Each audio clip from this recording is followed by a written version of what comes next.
Why should you choose Nolf, Chrysler, Dodge, Jeep, and Ram in Fairmont City? Why wouldn't you choose them? At Nolf, their sales are speedy and include upfront and straightforward pricing. If it's service and parts you're after, they have skilled technicians who are factory trained while offering knowledgeable parts experts.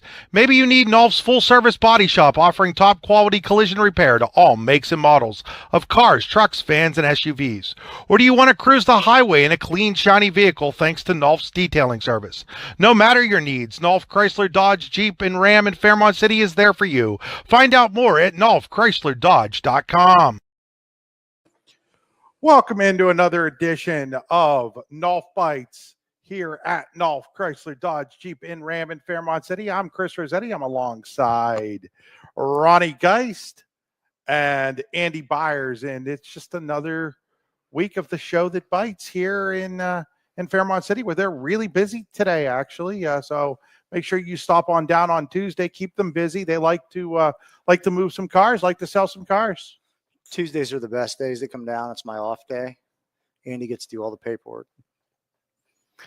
I mean, those things happen. I can't believe they give you days off, Ronnie. Whether I deserve it or not, too. Got my Kansas City Royals shirt on today. You guys didn't know. You haven't noticed the theme this year. There's been a different baseball shirt for a football show. Well, I almost gave you a hard time about that one, but. Oh, well, you should have, because then I could have explained it better. Could explain that I was waiting to see if you guys would ever catch on, but I'm not sure you ever would have. This would have been about 6, What's the 7. purpose of the theme? There was none. I just realized that after the first couple shows, I'd worn different shirts, and now I'm just trying to rotate through. I had on the Hagerstown Boxcars. They're a minor league team. Then I had a Negro League Hall of Fame shirt on, and last week I think it was a Seattle Mariners. This week it's Kansas City Royals. We'll see what we go with next week. Not sure yet. We'll have to figure that out. Yeah. Maybe Andy can join you. You can wear his Dub J shirt. His what shirt? Dub J. Washington Jefferson. It's not a baseball. Oh, we can probably get you one. Yeah. Well, that's because Drew's down there playing football now. Right. He scored a nice touchdown this week, too. Did he? Yep. Had a couple nice runs. In varsity? JV. Oh, okay. They got JV down there. Yeah, All right. JV. So do you get out and watch them? Yeah, we've made the trip each week so far. So what do you think of Mike Sirianni? Seems like a decent guy. I mean, I don't have a lot of interaction other than when, Drew was meeting him down there, but seems involved. He's at all the JV games, and seems like he runs a really good program, runs a tight ship down there. Everybody looks pretty squared away and on the ball. So I think he must be doing pretty good down there. Plus, he's been there for like 20 plus years. Yeah. And has a crazy record and winning percentage. So he's the less famous of the Sirianni brothers. Yeah. You might have heard of his brother Nick, folks. He won a Super Bowl last year as the head coach of the Eagles. I know we've talked about it before, but there's a District 9 connection too. Dad Fran was a Kane graduate and went on to played at Clarion University in the Hall of Fame at Clarion. Mike and Nick and his other brother, they all grew up just across the border, just outside of Jamestown, New York. There are a lot of Siriannis that have come out of Kane over the years that are all related. And, I've had the opportunity to meet Mike and the old man Fran, and they're both just wonderful people. I mean, we talked about that last week about how you have to be a good person when you're doing this kind of stuff. And those two guys are way up there in that regard. I have a lot of respect for the Sirianni family. I play a little bit at Cal and Division II, but D3 having those GV games, that's a really, really cool thing to have. Like, you get those kids, some kids just want to keep playing. And the fact that they get to go to those schools and play those JV games, I really like that. Yeah, I think it's a good thing. And I think it helps build your program too, because you never know. Maybe one of those kids playing JV as a freshman sticks around where otherwise they might have quit. And, it helps build your program. I think it's a great thing. I asked Mike down there when we were on a visit, I said, how are you so successful? And he said that he believes they're successful because of their JV games. They're able to play them players, get them playing time, and they stick around in the programs. And I would definitely agree. I mean, you go somewhere and sit on the sidelines for 3 or 4 years, you might get bored. But them JV games, and they played Bethany College, just a small college down West Virginia, and I was telling Ronnie earlier, you would have thought them kids from Bethany College were playing in a district championship or a state title game. Like, they're into it. So it's a good time. I think it's perfect for a kid like Drew. Coming out of District 9, undersized, the whole 9 yards, good football players we've seen. I'm not just saying that because he's your kid, Andy, good football player, right? But, probably not good enough to play as a freshman or maybe even a sophomore at a place like W&J, high level D3 program, but now gets that opportunity to continue to work, find out what it's all about. And, Ronnie, you said it, like, you could have probably utilized something like that when you were at Cal instead of being thrown in with the Wolves right away. Yeah. I mean, I was just thinking, like, kids mature at different phases of their life. And I know there were kids I went to college with, after their freshman, sophomore year, it was like they were a whole different person. So you get those chances to play those JV games and mature into your adult body. You become a different athlete, a different person. Like, I mean, I didn't grow except wide. I wasn't getting any bigger, but yeah, if I could have had a couple JV games, I mean, fought through some injuries, you never know. Like, I think it's definitely, I think Division III doing that's awesome. Back in the day, they had stuff like that at Division I. Even you had, freshmen weren't allowed to play for the longest time, and so you had freshman games, and it was the same concept. And then kind of got away from that because, look, Division I college football isn't really college football; it's just a lower level of pro football at this point. And so, it's a little different now at that level. Division II is some sort of hybrid. You get a lot of kids transferring down from Division I and so forth. And there I go using so forth again. I've been hanging around Larry Weiser too much. That's one of his favorite phrases. And now it's starting to wear off on me. Well, Marshall was the one that got freshmen to start, right? That's where the movie We Are Marshals, right? Like, Marshall had. Well, the We Are Marshall was because the plane crashed. Right. Yeah. And then they had to have. Petition the they might have NCAA for freshmen to play. I think that was part of the. Yeah, that might have been part of what that was. I'm not going to say I'm 100% positive on that. Wanted to talk a little bit about special teams, Ronnie, and how important special teams are. We saw over the weekend special teams were a big deal around the area.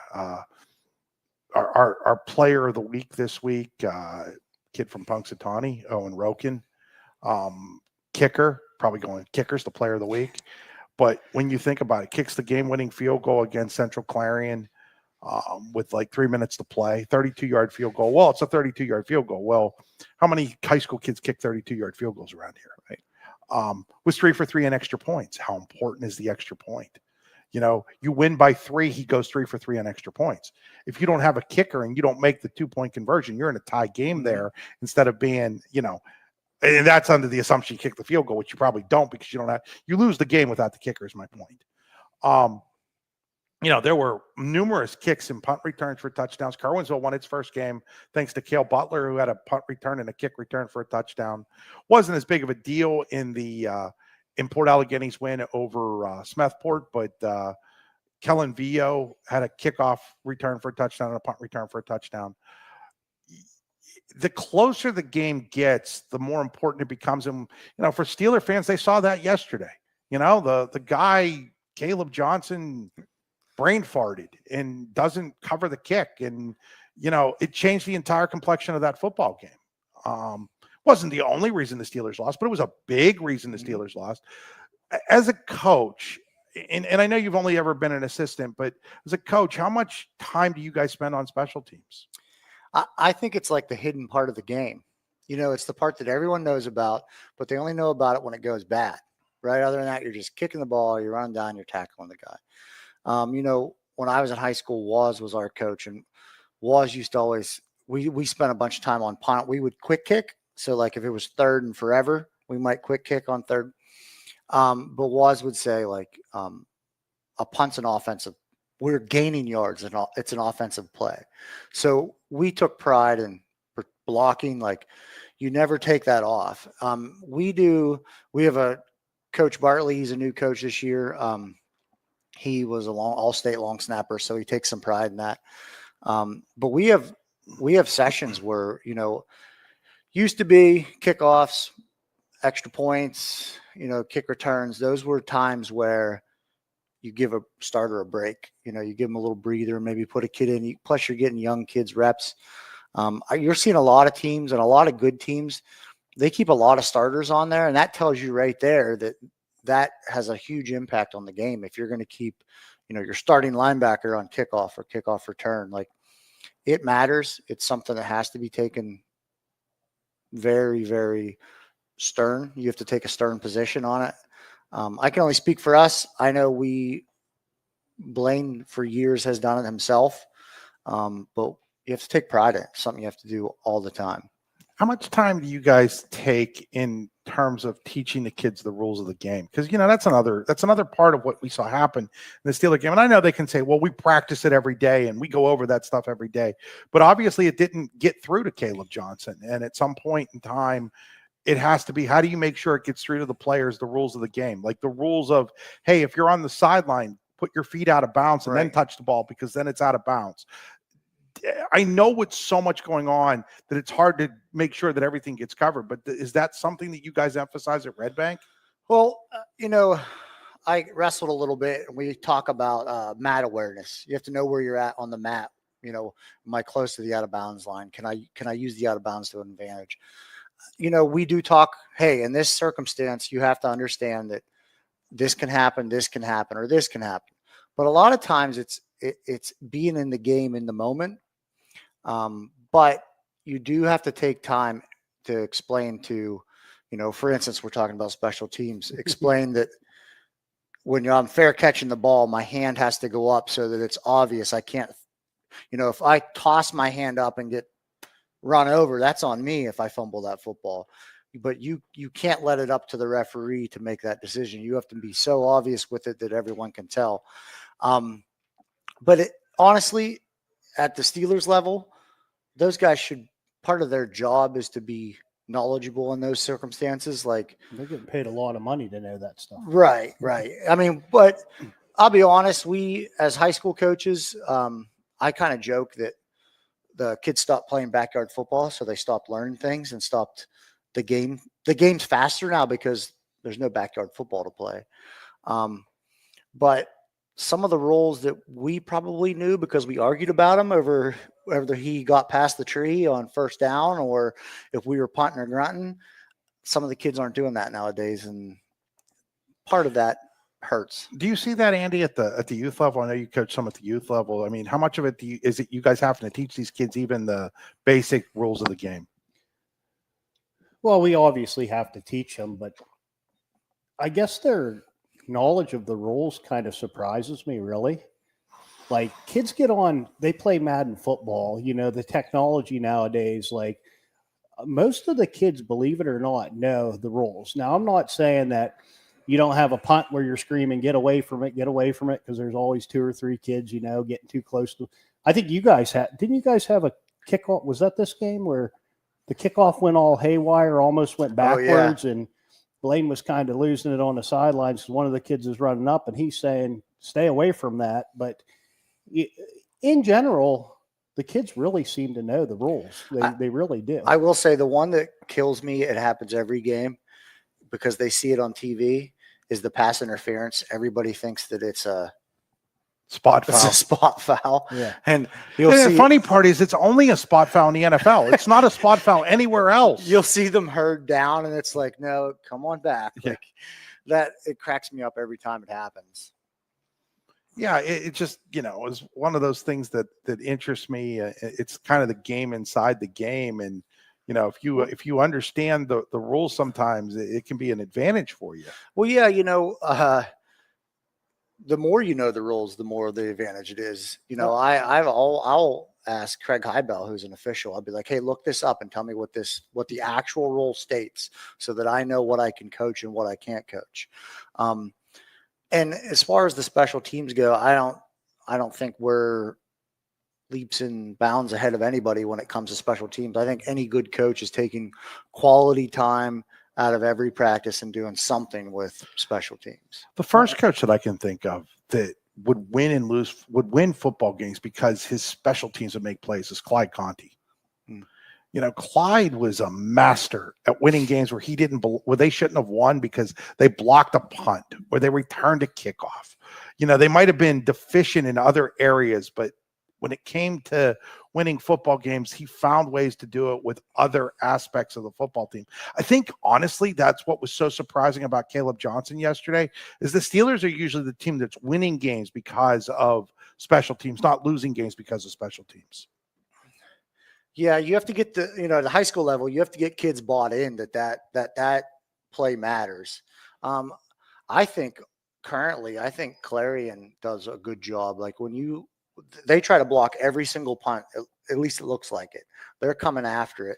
And those kids are clearly bought in. I mean, because you'll see a lot of teams on the punt, they're just kind of standing around waiting.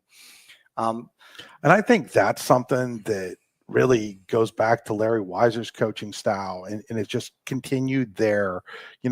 I can think back, that was always something they tried to do was block punts. And again, that can be such a game-changing play when you block that punt or you block that extra point or you block that field goal.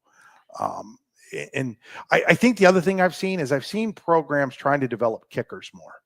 They started to understand how important it is to kick that extra point versus having to try for that 2-point conversion or that kickoff. And it was funny because, I would say the game I did on Friday, Union AC in Cameron County, was the first time this year that I was doing a game where the kickoffs were going more to the 10 to 15 yard line instead of the goal line to the 5-yard line. And it just creates such a difference of where teams can start when you're kicking the ball deep, or if you're getting an automatic touchback in high school football and, teams going 80 yards instead of 40 or 50 yards. It's a huge difference. I can tell you from a defensive perspective, when the ball's kicked off and you think, hey, 80% of the time this is going in the end zone. So kickoffs are a dangerous time. That's when teams put their fast kids back there, their athletes back there. And if I know, all right, I get to start on the 20 here, they can't return this for a touchdown. There's a lot of peace to that. There's no question. It's a big deal.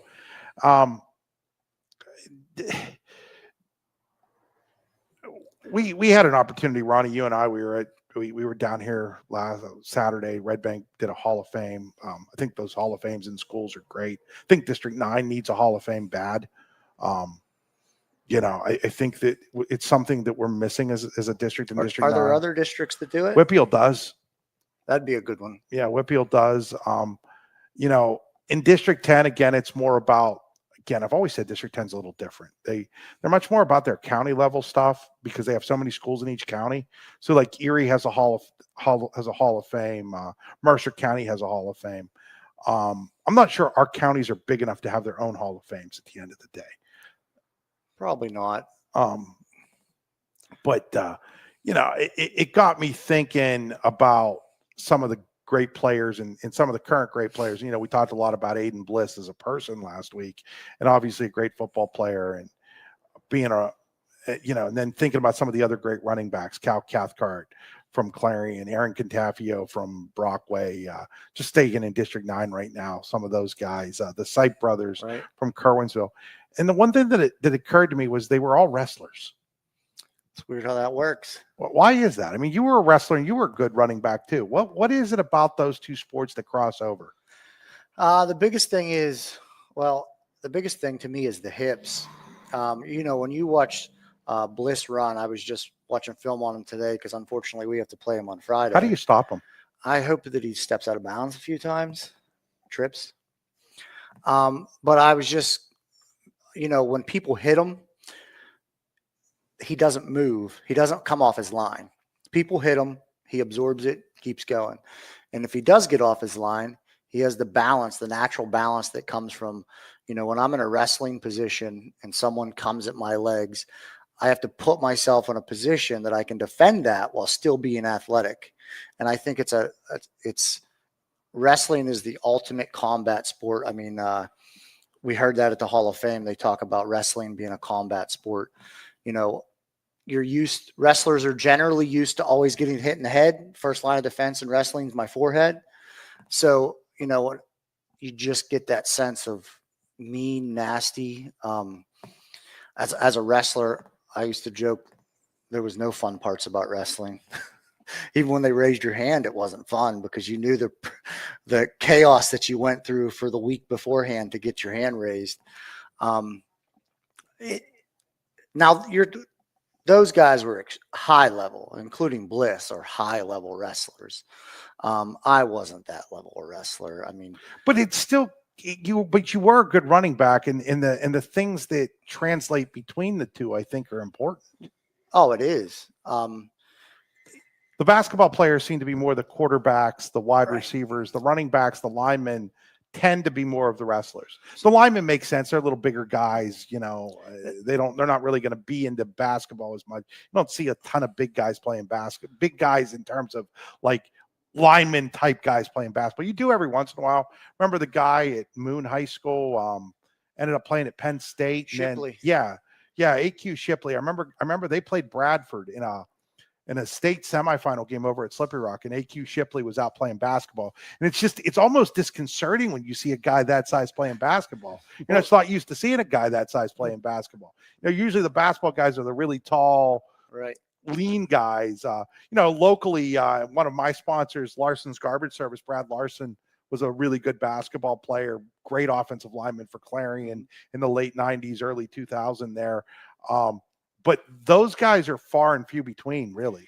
Well, as I of all the positions I've coached at Red Bank, I've touched a little bit on running backs. And one of the hardest things to coach a running back to do, which to a wrestler comes second nature, is dropping your hips at contact. So if I'm running and I say good guys are tackling me, when the bad guy comes, in order for me to win that rep, my hips have to go down, whether it's to go down to go left and right or down to go forward. There has to be a hip change, and my elevation has to lower. Well, for anyone that's ever wrestled, you constantly hear, change your elevation, change your elevation, change your elevation. Because in order for me to shoot, I have to get underneath someone's defense, and my hips have to go down. I have to lower. And some guys have that natural ability, and Bliss clearly has that. No one ever takes him down. He never goes backwards. He always falls forwards. There's a lot to be said about wrestlers in certain positions. Linebackers, we've been fortunate in the past to have some linebackers that were 145 pounds, but they were great wrestlers, knew how to use leverage. But I'll take whoever can run hard. And Bliss is definitely that. So you're watching tape on him, Ronnie, and I don't want you guys to give away any of your quote unquote secrets, although I can't imagine there's anything you can do that somebody else hasn't already tried against him. But what makes him is it just that? Is it just a running style? Is it the fact that, he punishes people? You don't want to get hit by him. I mean, you hear all the time guys get hit by him and then they don't really want to get up by the fourth quarter. What is it that you're seeing that makes him such a great running back? I think he's a great athlete. I think if football didn't exist, he'd be the best soccer player there was. I've said this in the past, I've been told, and I don't know this to be certain, but I've been told he's thinking about wrestling in college and some top level Division I. Like, you put a Division I athlete amongst average people, and this is the type of things they do. I mean, they're different. At Cal, I thought at some time I could play, and then a real running back came in, and you see what a real athlete is, and you realize how average the rest of us are. And or in my case, below average. But I just think that's what you're dealing with. I think it doesn't matter. I think and I've talked to him for 5 seconds of my whole life. I would say that it wouldn't matter what the sport is. He could do it probably better than anyone in his town. He threw another touchdown pass last week. He's perfect in his career throwing the ball. That might be the only chance we have, is that they just drop him back and try to get him to throw it 40 times. What if we just made a rule up? They're not allowed to run. I think you have a chance. You just got to tackle them. It's pretty simple, right? Isn't it? Just C-ball, tackle ball. Yeah, get a hold of them and tackle. C-ball, tackle ball. They can hand the ball to Ronnie 100 times here, tell me to go tackle him, and I probably don't tackle him more than once. And then I tackle him, and I get up, and I'm like, oh, that hurt. especially now, Let's especially do in that almost, on the next show. especially now. Yeah, no thanks. If I do that to the next show, I'll be like the volleyball coach down here, and yeah, she hurt herself. Yeah. That's what happens when you get old. yeah, it is what happens when you get old. Although she's not old. Well, Well, like not compared older, to me, at right. least. I mean, I'm ancient. I You played- guys are youngins on this show. I don't know. I played slow pitch softball this weekend, and I was still hurt. Yeah. I get out of bed and I'm hurting. I don't know about you guys. I get out of bed and I'm like, I'm so out of shape, and I got to get back up to the YMCA at some point. Got to start working out again. It's good for you. Start It is. tomorrow. Hardest part's opening the front door. Hardest part is opening the front door. That's 100% right. The hardest part is, and the easiest part is like you'll do it for a few weeks, then you stop, and then getting back into doing it. Right. That's you do it for a while, you like how you feel, and then something comes up, and then you're like, oh man, I don't have time today. And then that one day where you don't go is enough to just completely push you completely off doing it again. I know from myself, personal experience. Yeah, me and Andy talk about it. We try to go and try to stay relatively healthy, but I tell the kids all the time, hardest part's walking in the door, man. Once you walk in, you realize, hey, this ain't so bad. But I mean, granted, a lot of those kids are in there at 5:30, 6 o'clock in the morning. I mean, it's tough. I mean, Andy wakes up early. I have Hayden Weber doing camera for us sometimes, senior at Clarion High School, and his dad Lee, who was coached a bunch of different things. Mm-hmm. Currently the defense coordinator at Keystone, also coaches baseball at Clarion, has done wrestling there. He was like, yeah, this was Friday night. He goes, yeah, I got to be up at like 5 a.m. tomorrow. I'm like, why you got to be up at 5 a.m.? Dad wants me in the gym at 5 a.m. He says that, only people who get up early succeed. And I go, well, okay, I'm not going to. You were probably up. You were probably still awake writing articles. I was, I think by 5 on Saturday I was asleep, but it wasn't by a whole lot of hours. So you go to, run me through a Friday night after you're done broadcasting. All right. So you figure, well, I'm going to run you through I'll just run you through a Friday. We'll run you through like a full Friday. Because I don't think people realize how hard you work to do it. Yeah. Let's run you through a full Friday. So generally speaking, Friday actually starts sometime on Thursday. Got to make sure that the rosters are correct, and we've got read sheets for the rosters, and then for all those commercials. I know people get annoyed by all of our commercials, but got to pay the bill somehow. And then so all that stuff has to be done in advance. You've got to prep all that. I'm also doing computer stats. So I got to make sure the rosters are entered into the computer as well, so that I can do the stats. Got to make such a big timer though. You probably just show up and this stuff's already done. Not even close. You don't have your underwriters doing no, it? I don't have any underwriters to do it. And then the underlings. Yeah, underlings. And then I got to make sure that whoever's doing. I got to make sure I got a camera operator. I've got to make sure that we all know when we're leaving. How's everybody getting to the game? Generally, it's me picking Larry Weiser up, and then maybe the camera operator too. Does he split gas with you? No. And that's okay. It's my company. So, then we, on game days, it's making sure all the equipment is ready to go. Everything's in the car. We're not forgetting anything. Last Friday, I had to go and get some more ties so that we could put the banner up when we got to the game. I was out of ties, so all of that, making sure I try to remember to get something to eat before I go to a game. Because sometimes I'll be working like today. I haven't eaten yet. I've not had a single thing to eat all day. Oh, no, that's not true. I had a bag of Doritos on my way down. That was my entire food intake for today so far. At least it's a healthy option. Real healthy. Yeah, real healthy option. So then on game days, it's okay. We're going to go on the air, say at 6:30. I want to be there by 5. Got to set up. Then we're doing coaches interviews. We're doing a field report. So that's got all that stuff's got to be videotaped. The camera setup. I mean, you guys see down here how long it sometimes takes to set all that stuff up. So then, you go on air and then you're hoping your internet works. There was an internet issue down here with my guys in Red Bank on Friday where the game was basically blurry the whole time until the fourth quarter, and then the internet decided to work properly. nobody's fault. These are just things that happen. You know, we're not ESPN. We're not sending it out over satellite. We don't have that ability yet. Yeah, probably ever. You know, and then you do the game, and you know, I can't even tell you half the time what's going on. I'm just talking about what's going on, and then it happens, and so then I had another problem. My audio cut out on me on Friday with about 4 minutes to go in the game. And I didn't even realize it until afterward. So last 4 minutes, people are watching it, but they're not hearing anything. That might be a good thing, people might say, right?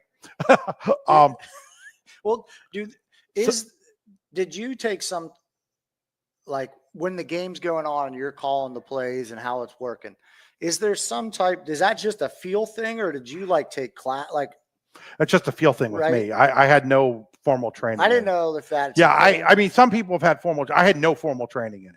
I had never done a broadcast until after I was out of college. I never thought myself as a broadcaster, never planned on doing something like that. So, you know, everything is like, you know, you watch people, you listen.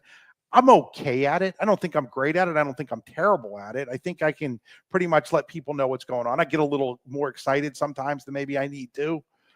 Sometimes I get critical of the officials when I shouldn't. But all of it's just me reacting in the moment. It's not anything that's planned. I don't go in going, oh, I'm going to criticize that, or I'm going to say this, or I'm going to say that. Like, none of that's pre-planned. I just react to what I'm watching. And then at the end of the game, you've got to clean up. But right now I'm doing a lot of stories too. You know, there's so few sports writers that I'm not only doing stuff from my own site, I'm helping out with the Clarion News. I'm helping out with Rich Rhodes and the Leader Vindicator of the Jeffersonian Democrat. So now I got to go down to the field and I've got to do an interview with the coach.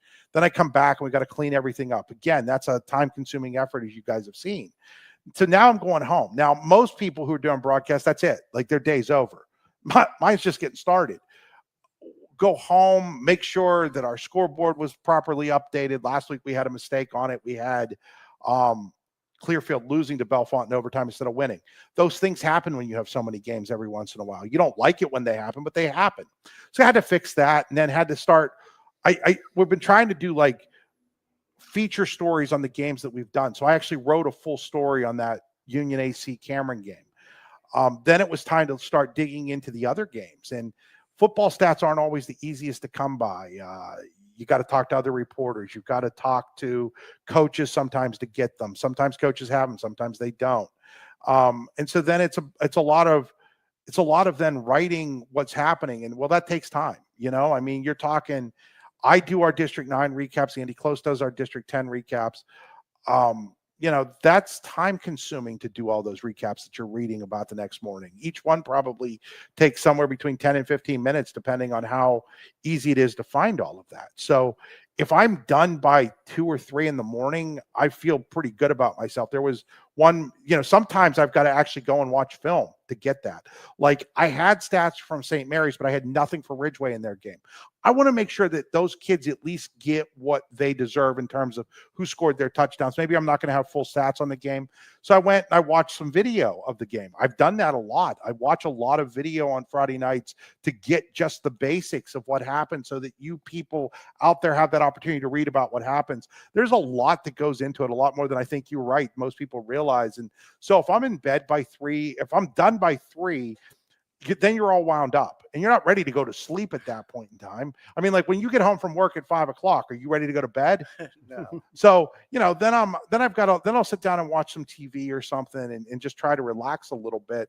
And if I get to bed by 4:35 a.m. on a Friday night, I'm doing pretty good, you know? And so, yeah, there's a lot more that goes into what we do. And I know most people don't care about how the soup's made. And I know we just talked a lot about how the soup's made, but, you know, people only care about the final product, and you try to give the best final product you can. And sometimes you make mistakes. Sometimes you misspell a kid's name. Like a couple weeks ago, the Hansley kids at DuBois, I spelled it Ley instead of Ely. And their mom reached out and she was really polite about it, right? And very understanding. But man, you hate when you make mistakes like that. You know, it bothers you when you make mistakes like that. You're trying not to make mistakes, but you also understand that there's nobody else reading my stuff. It's not like at 4 a.m. I've got an editor or something. I just saw something today. Washington Post has like 36 editors, which is just insanity. We've got 2 full-time people working at the YDL Sports Network. Me and Brian Hagberg, Andy Close, doing a lot of part-time stuff for us now, and then I got guys like you guys who help me out. But it's a lot to take in, and like it's like this every night. There's no night where it's not busy. So you shoot it or a game on a Friday night or a basketball game, like there's a person up there running the camera. If we're lucky, there's a person running the camera, and it's not me having to do the camera or Larry having to do the camera. And people are like, "Wow, you missed that play." Well, yeah, I missed that play because I was trying to engineer the game while broadcasting the game while doing the camera. So yes, I missed that play. I apologize. Do they make like a huddle system where it follows the ball? I've looked into some of that, and most of it's proprietary to things like huddle right now. It hasn't gotten to the point, or it's not feasible money wise. Right. We're using a $500, $600 camera. Some of these guys are using $2,000 cameras. I'm not there yet. Right. You're not getting rich off this? No, I mean, I'm making an okay living off of it, but no, I'm not getting rich off of it by any stretch of the imagination. I wouldn't be able to do it if my wife didn't have a good job. We'll leave it at that.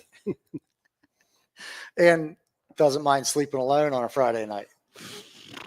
Or most nights. There's lots of nights where, she works at a school, and so she's up at 5:30, and I've been maybe in bed for a couple hours. Like it's a rough, for me, late nights, you texted me today, Ronnie, at like 10:30 a.m. I was sleeping to the world at 10:30 a.m. I know most people are up at 10:30 a.m., but most people aren't up at 3 o'clock a.m. So, and I wasn't even all that busy last night. Sundays are generally a night where I don't have a lot to do, but there was still stuff to do. Like I had to put together the weekly schedules, make sure all the games are right. Start working on the player of the week stuff. There's all kinds of stuff. Fall season is probably the worst because there's so many sports. Yeah, there's a lot going on all at once. There's a lot going on. There's a lot going on all at once, and it's not just go and broadcast football. Like I'm going to do soccer on Wednesday. We're going to have, I think it's Brockway Central Clarion. See, and I'm saying I think because I got to double check that schedule and make sure I got the right teams that we're doing. I know it's Central Clarion, and I'm pretty sure they're playing Brockway. Boys soccer at 7 o'clock Friday night. My gosh, Wednesday night. So yeah, there's a lot that goes into this, a lot more than I think most people realize. And I understand that. You wake up, you see your stuff, and that's what you care about. You don't care about how it got there. You just care that it's there. And that's completely understandable. I'm the same way when I'm consuming my Pittsburgh news or Pittsburgh sports or Penn State or whatever. I'm the same way. I'm sure there's a lot of nights that Ronnie's up till 3 a.m. trying to figure out how to sell a car. I am, no doubt. That's why you come here. I think the interesting thing is I'll have people go, we wait until those scores are up before we go to bed. That's pretty awesome. That's a nice feeling. When people are like, we need to see those scores. We're going to stay up to see those scores. Well, things are faster too. Cause we do go to a football game Friday night, and I'm curious who scored what in which games. And a lot of times by the time I'm laying down, and the last couple of years, like obviously my kids play, so we'll go turn on something and we'll rewatch parts of the game. But like usually by the time you're laying down, you can click on the Facebook and there's already articles posted of the games. So people are getting onto it quick. They are, but it's a lot of work. The writing a game story isn't. I know a lot of people are using AI and stuff, and we've dabbled with some AI stuff, but I don't like what AI does when I watch it write. It's really bad. It adds stuff that shouldn't be added.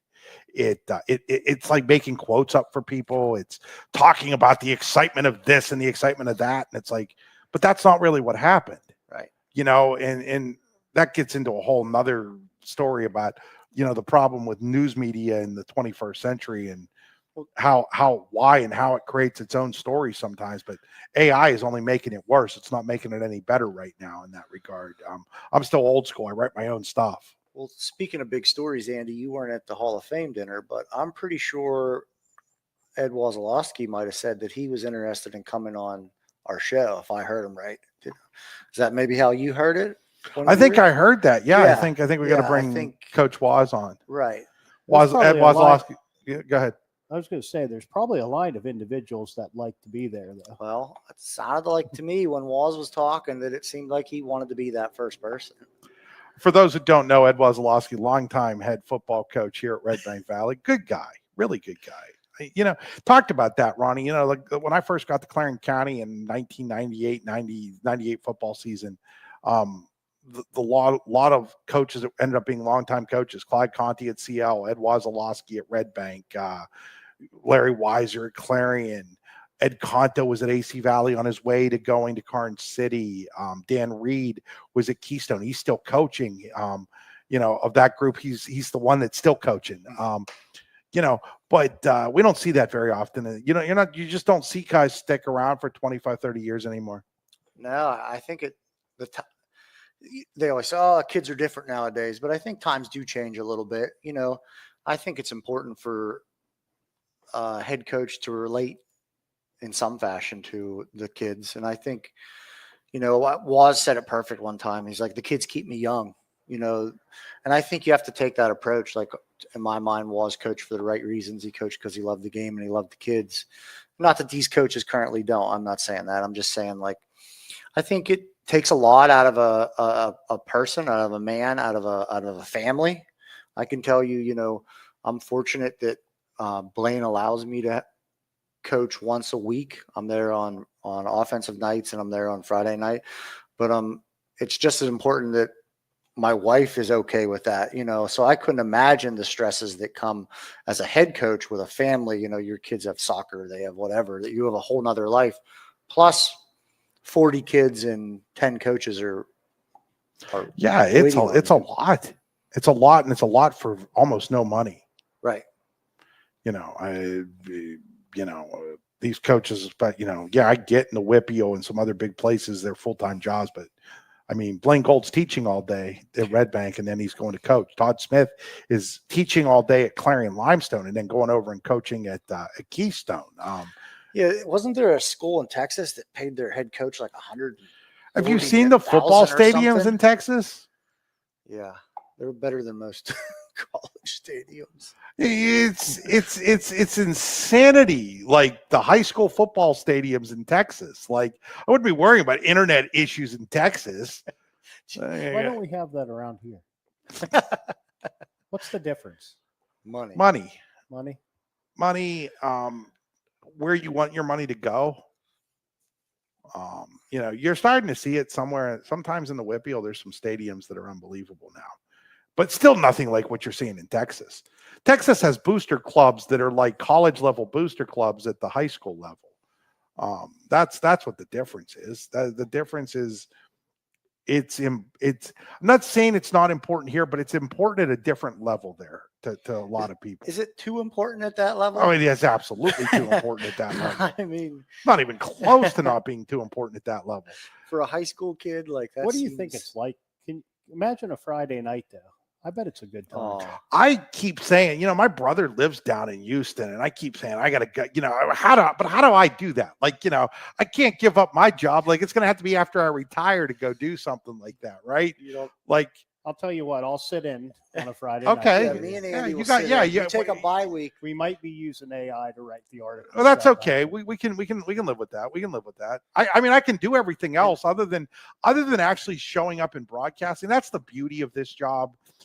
Other than like the live stuff that I've got to do, I could do it from anywhere. I mean, I've done stuff. Granted, it was on our news site, okay, but there was a jailbreak a couple years ago in Warren, and we have that news site up there, and I'm sitting in the bathroom of a hotel in Denver, Colorado, on my phone writing a story. And then thankfully Andy Close woke up, and they didn't have to use my story, because who knows what it would have actually looked like. Because trust me, writing a story on a phone is difficult. It's not an easy thing to do. Well, when me and Andy fill in, I can't promise that not every commercial wouldn't be a Nolf Chrysler Dodge commercial. Well, on that note, still got monthly specials going on down here. I ask this every week. You do. Well, they're the same as last week within reason, the rebates. Well, it's got better. It's always better. It did. And then if you come down and you tell Ronnie he's the greatest salesperson of all time, he'll knock off an extra 0.000000001%. Well, He'll throw in some mud flaps probably. right. Too. Okay. Historically, Andy's the most successful salesman in Fairmont City history. That's true. Do we have the numbers to prove it? I don't know that we need them, but When you're the only dealership in Fairmount City, it's kind of it's not that hard. But how do we know that you're better than Ronnie? he's been here longer. Yeah, I just Well, yeah, but that doesn't mean anything. Well, now we're getting into like Hall of Fame. What makes you the best car salesman? What makes you the best car salesman? Well, folks, that'll do it for this edition of Nolf Chrysler Dodge Jeep and Ram Nolf Fights here. We'll see you next Monday. Till then, have a great week. Why should you choose Nolf Chrysler Dodge Jeep and Ram in Fairmont City? Why wouldn't you choose them? At Nolf, their sales are speedy and include upfront and straightforward pricing. If it's service and parts you're after, they have skilled technicians who are factory trained while offering knowledgeable parts experts. Maybe you need Nolf's full service body shop offering top quality collision repair to all makes and models of cars, trucks, vans, and SUVs. Or do you want to cruise the highway in a clean, shiny vehicle thanks to Nolf's detailing service? No matter your needs, Nolf Chrysler Dodge Jeep and Ram in Fairmont City is there for you. Find out more at nolfchryslerdodge.com.